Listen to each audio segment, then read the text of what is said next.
The story you are about to hear is true. Only the names have been changed to protect the innocent. Dragnet.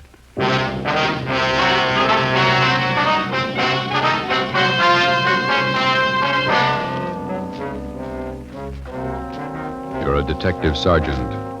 You're assigned to homicide detail. A confessed murderess is paroled from the state prison for women. After 7 months, the parole office loses contact with her. Your job, find her.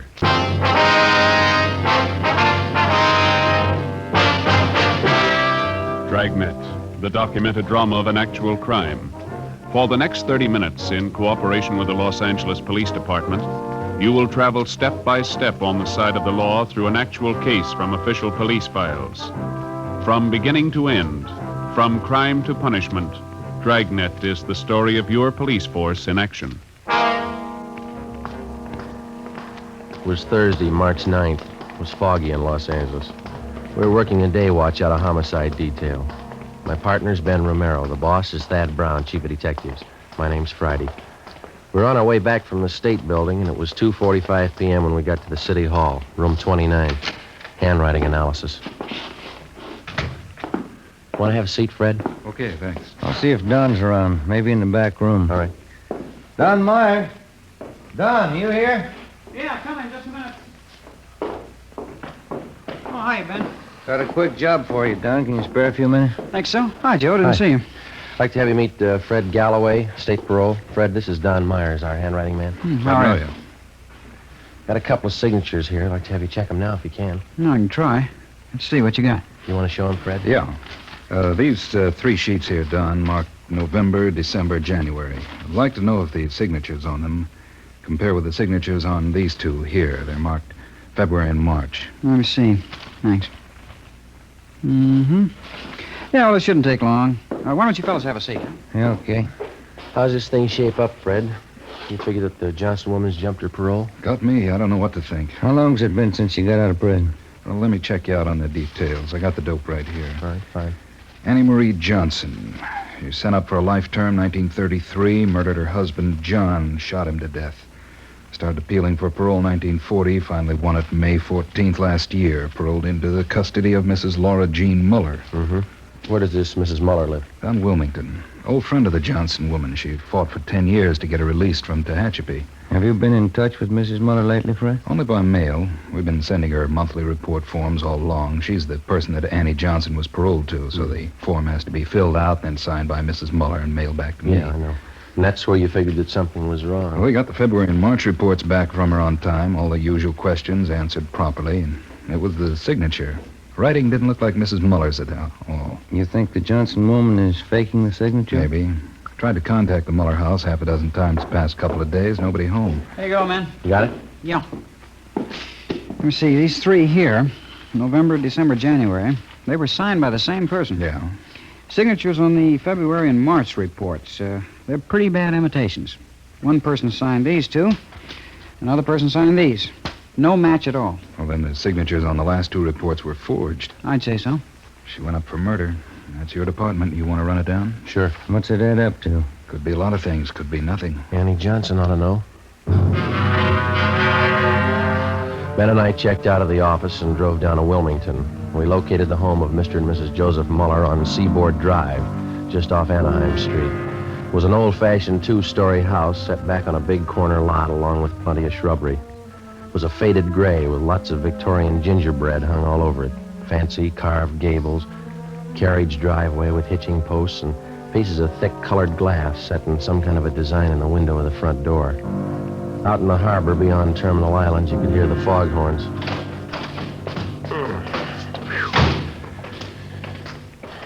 They sure get the fog out here, don't they? It's pretty thick today. My aunt used to live just above here, Grant Avenue. Oh, uh-huh. Couldn't take the fog, so she moved out the valley. Garden could stand some taking care of. Yeah, weeds are doing fine. Want to try it again?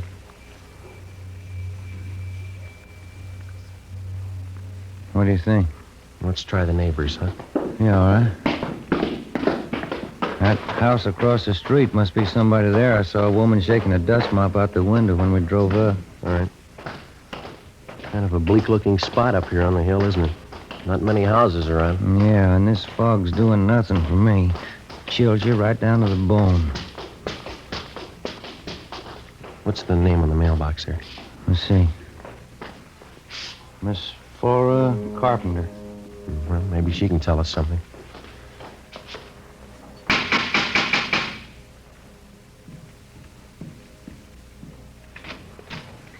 Are you the sewing machine man? No, ma'am. We're police officers. Like to ask you a few questions. Oh, I'm sorry. I thought you came about my singer. No, ma'am. I can't do any more work on my peasant skirt until the machine's fixed. And it has to be done by Saturday. Our folk dancing group's having a big jamboree Saturday night. Will you step inside? Thank you.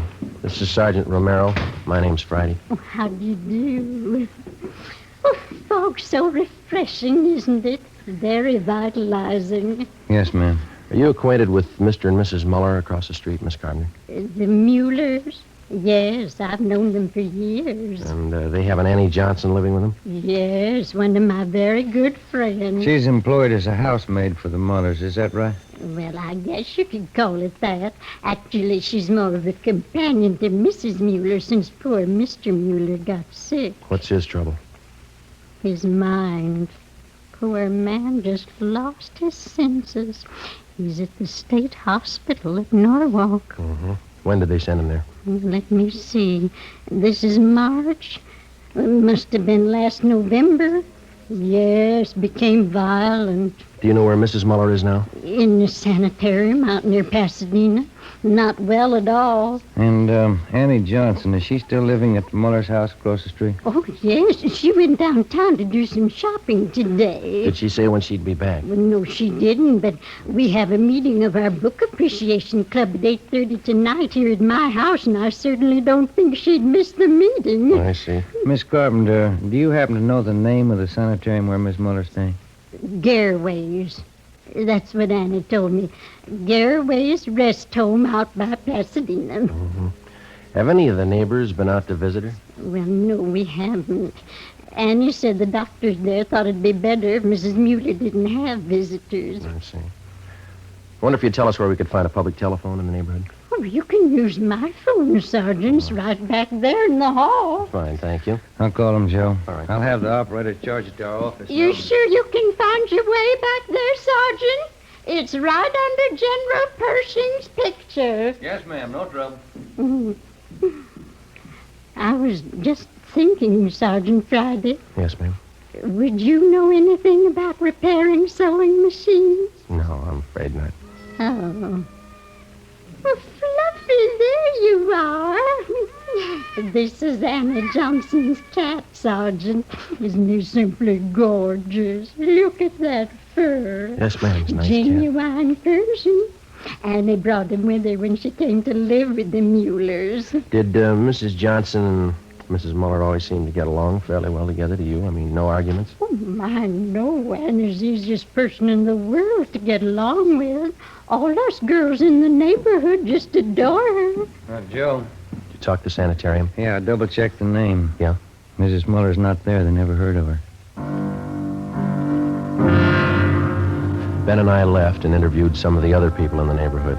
They all had the same high opinion of Annie Johnson as Miss Carpenter did. They all had the impression that Mrs. Muller was under doctor's care at the Garraway Rest Home in Pasadena. Annie Johnson told them so. We found out that Mrs. Muller had one other living relative besides her husband, a niece, Lorraine Muller. She lived out on Norwich Drive in Beverly Hills. 5:30 p.m.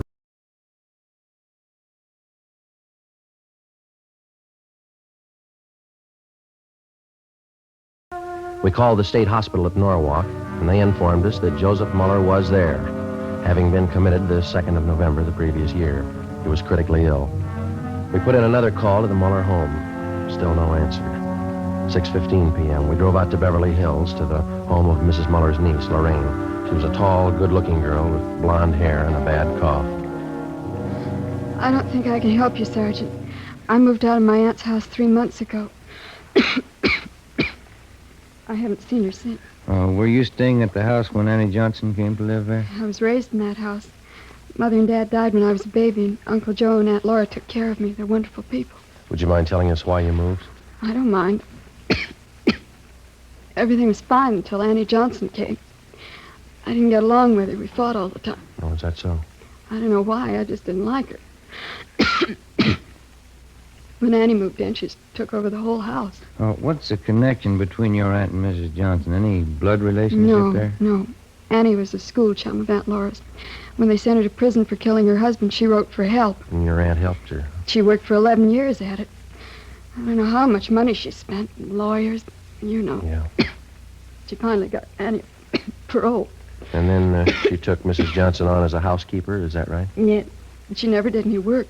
She acted like she owned the house, like my aunt and uncle owed her everything they'd done for her. When's the last time you heard from your aunt?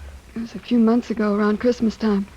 I called her up to wish her a Merry Christmas. You have no idea where Mrs. Muller might be now? Some friends that she could be staying with, maybe? No, Aunt Laura only has a few friends. They all live in the neighborhood. She's not in the habit of going off without telling anyone, is she? No, never anything like that. I don't understand it. Something must be wrong. Annie, do you think she's done something? Do you? No, she couldn't have. She owes everything to Aunt Laura. Her freedom, a good home, nice clothes, money. Everything my aunt could give her. Some people are like that. If it's free, they never get too much. Before we left Lorraine Muller's house, we got the name of her aunt's lawyer. We had dinner at a lunch counter on La Cienega, and then we drove back to Wilmington to the Muller house. Lights were burning in the front windows. The fog was thick now.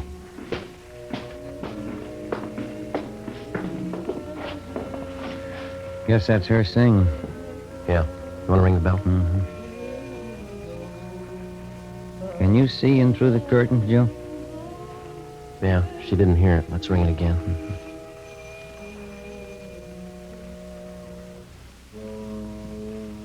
There, here she comes. Yes? Are you Mrs. Johnson? Yes, that's right.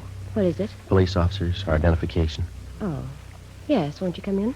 Thank you, ma'am. Thank you. We'll go in the parlor, shall we? All right. No. We're February and March. Yes? We think the signatures on those two reports are forged. Oh, those. Mm-hmm. Oh, yes. I don't know what to say. I really didn't think it was that serious. I knew the reports had to be sent in. Did you sign Mrs. Muller's name on them? Well, yes, I did. You see, Laura Muller's at a sanitarium now, resting up. Mm-hmm. And I didn't want to bother her with all this business, so I signed them and put them in the mail. But forgery, I didn't think it was that serious. Mm-hmm. Which sanitarium is Mrs. Muller staying at? Garraway's. A very nice place. It's near Pasadena. She's been there about 2 months now. Have you been out to visit her yet? No, I haven't. I'm a little ashamed of myself. I've just been too busy keeping up the house here. It's lots of work. Yes, I understand. I suppose you drove Mrs. Muller to the sanitarium. As a matter of fact, I didn't. You see, we don't have a car, so she took a taxi cab. Have you telephoned Mrs. Muller at the sanitarium? Yes, just once, the day she went in. She's there for a good rest. I don't feel that anyone should bother her. Not even myself.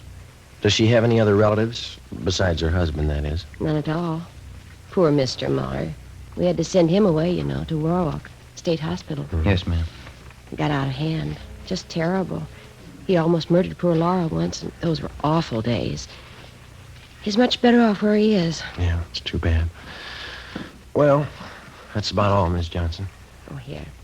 Let me show you to the door. Thanks.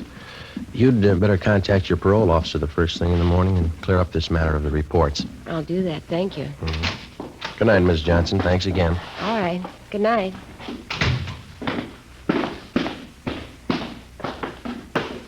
What time you got? 20 minutes after 8.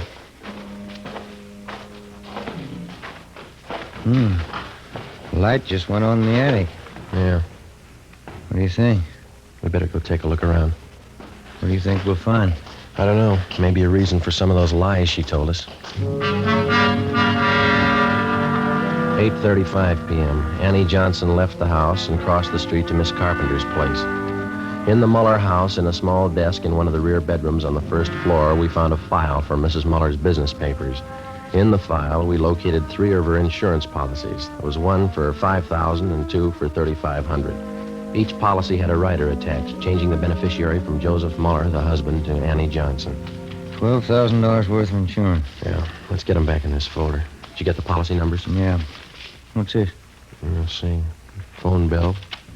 Light bill. Here's one. Labor bill. $1 an hour paid to Tom McCrae, charged to Annie Johnson. Uh-huh. Let's go. Yeah, I want to get this address here. Tom McCrae, East Jefferson. Mm-hmm. There's her cat. Yeah, let's go see what we can find upstairs, huh? It's a pretty cat. We went upstairs to the second floor of the house and searched the rooms. We went up another flight of stairs to the attic. For a full half hour, we searched through dozens of corrugated cartons crammed with souvenirs and picture postcards. Joe, come here. Yeah. Take a look. Wrapped in newspaper.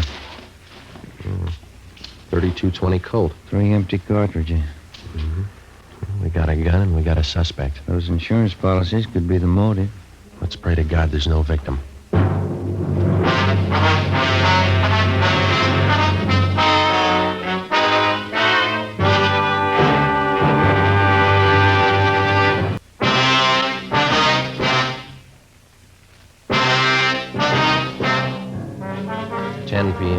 An immediate stakeout was placed on the Muller residence in case Annie Johnson made an attempt to leave during the night. Ben and I took the gun that we'd found to the crime lab for analysis. The next morning, we checked with the Muller's family attorney. He had no idea as to the whereabouts of Mrs. Muller, but he told us that about 3 months ago, she'd ordered him to draw up a new will for her. Under the new provisions, Annie Johnson was to be the sole heir of the Muller house and property, plus an additional $1,500 in bonds. Friday, March 10th, 11 a.m. While Ben checked with the insurance company, I met with Captain Elliott of Homicide. You got everything but a victim, huh? Where are you looking? We'd like to shake down the Muller house again before we look anyplace else. Didn't have a chance to give it a thorough going over last night. You're sold on the idea it's a Johnson woman? Looks like it. Sure it couldn't be a freak disappearance? No, sir, not in my book. Annie Johnson's got some big reasons for lying to us. I'd like to find them. How do you figure on doing that? Well, if we could pull her in and question her, just to get her away from the Muller place, I'd like to take a detail of men out there and shake the house from top to bottom.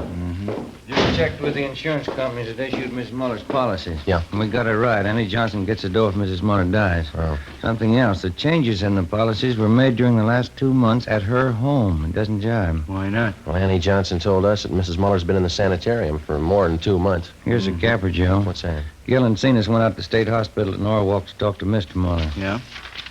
Joseph Muller died at 8 o'clock last night. Death from natural causes. What's that prove? Wait a minute. When Joseph Muller was committed to the institution, Annie Johnson figured prominently in that commitment. She had a lot to do with sending him away. Didn't take any chances, did she? Annie Johnson is left with the house, the bonds, and the insurance money. She had all the answers. Yeah, all but the right one. While Captain Elliott called in Annie Johnson and questioned her, Ben and I, together with a detail of men from Homicide and Lieutenant Lee Jones from the crime lab, drove out to Wilmington and started a thorough search of the Muller house. We took it floor by floor, starting with the attic. By 4 o'clock that afternoon, we had searched the attic and the second floor completely without finding any additional physical evidence. 5:30 p.m., still nothing. The fog was coming in thick now. Captain Elliott called and said the Johnson woman was on her way home. The search went on. Anyone checked the cellar yet? Let's give it a look, huh? Okay. Joe, come on down. Lee's with me. We're checking some stains. What do you got, Lee? Picked up this line of stains here, Joe. They run down from the top of the stairs. Pretty faint. Let me see. Mm-hmm. Try a few drops of benzodine, see what happens. Okay. Let's have a look around, Gil, see what we can find. There's no lights down here. You'll have to use your flash. I got one. Well, not much of anything, is it? I guess they use the attic for their storage place. Yeah. Wait a minute. Put the light over this way, will you, Gil? No, in the corner. That's it. See something? I don't know. Yeah, have a look here. New patch of cement. Looks pretty new alongside the rest. Yeah. There's a sledge and a couple of shovels back in the garage. Get them, will you? Yeah. Joe, Yeah. stains turned blue. It's blood. Lee Jones took some sample scrapings and went back to the crime lab to give them a precipitant test to determine if the stains were made by human or animal blood. We broke away the patch of new cement work in the cellar and we began digging. 6:30 p.m. Annie Johnson came home. We met her in the living room. Sergeant, I wonder if you'd mind explaining this intrusion. No, not at all. Will you sit down? I believe I'm the one to offer hospitality here. It's my house. Is it, Miss Johnson? Well, it's in my charge. It's my responsibility. Yes, ma'am, it is. We'd just like to clear up a few things, that's all. I think the police department's taken up enough of my time. I spent half the day at the city hall answering silly questions. Now, if you'll excuse me, I have an appointment at the beauty shop at 7 o'clock. Maybe you better cancel it. I don't see any reason why I should. What is that noise? Coming from the cellar. Someone's down there. We're police officers, Miss Johnson. We're searching the house. Searching this house? With whose permission? Maybe they didn't make it clear to you downtown. We've got a good reason to believe that a crime's been committed. Why? Mrs. Muller. She's missing. I told your Captain Elliott this afternoon. Laura could have left the sanitarium. She might have gone east to visit some friends in Cincinnati, I think. She has some friends in Cincinnati. How could Mrs. Muller leave the sanitarium? She was never there. Maybe she didn't stay at Garraway's. Could have been another rest home. But you said you phoned her at Garraway's. You said you talked to her there. Those men downstairs, they're going to dig up the whole house? That's right. This bill, Mrs. Johnson, would you mind telling us what it was for? Well, there was a section of the cellar floor. It had never been cemented. I decided to have it done while Laura was away. The men are digging it up, Miss Johnson. Well, why are they digging it up? What right have they? Investigation. We'll see that the cement work is redone when we're finished. Well, this is impossible. I forbid it. This house is my responsibility. No need to worry. Everything will be left exactly the way it was. We'll leave the house just as soon as the men are finished. Oh, well, then perhaps I can keep my appointment with the hairdresser. I won't be long. Should be back around 9. I'm sorry. I think you better stay. But I've told you everything I know. Did you kill Laura Muller? Did I kill... I can't take any more of this. Why would I want to kill Laura? She's done everything for me. She's given me a new life. Did you kill her? Why, no, of course I didn't kill her. Well, then there's no need to be upset. Oh, my nerves. I got to have something. Glass of sherry. Yes. Digging.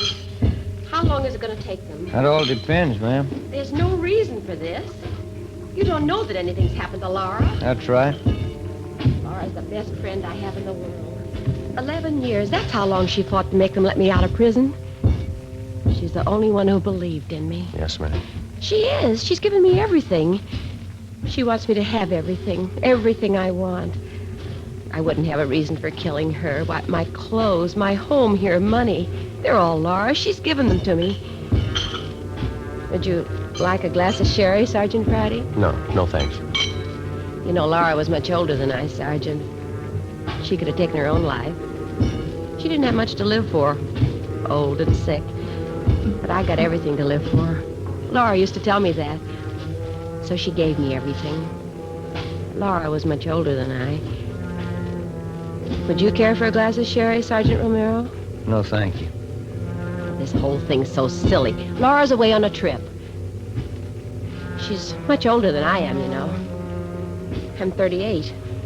You wouldn't take me for a woman 38 years old, would you, Sergeant? No, ma'am. I know I'm not really young anymore, but I'm still attractive, don't you think? A lot of men prefer mature women. Women with experience, background. I'd know how to take care of a man.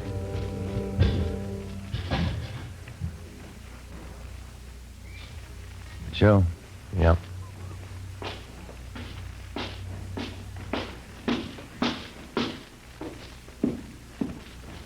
Joe, come here, my way. Yeah? We found her. I didn't mean it. I didn't mean it. She didn't have anything to live for. She wanted to die. Call the coroner, Gil. Let's go, Miss Johnson. Laura wouldn't want this. She knows I didn't mean it. She's the only one who knows what I went through. Years in prison. Laura understood me. She gave me everything, everything. Yes, she did. Ask anybody. They all know how Laura felt about me. Ask anybody. We can't ask her.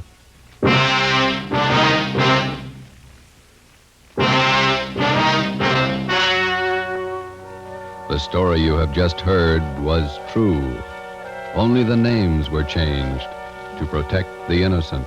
On July 14th, trial was held in Superior Court, City and County of Los Angeles, State of California. In a moment, the results of that trial.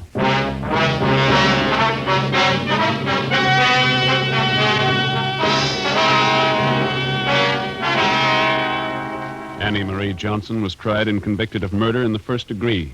She was executed in the lethal gas chamber at the State Penitentiary, San Quentin, California.